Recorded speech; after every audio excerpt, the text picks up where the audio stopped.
Alibaba और 40 चोर में के 10 मंत्री है, 10 मंत्री गद्दारांचे आहेत, बरोबर आहे.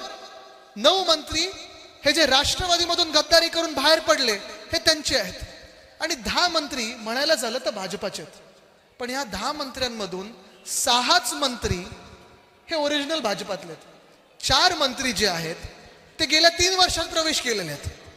म्हणजे नक्की भाजपाच्या कार्यकर्त्याला मिळालं तरी काय?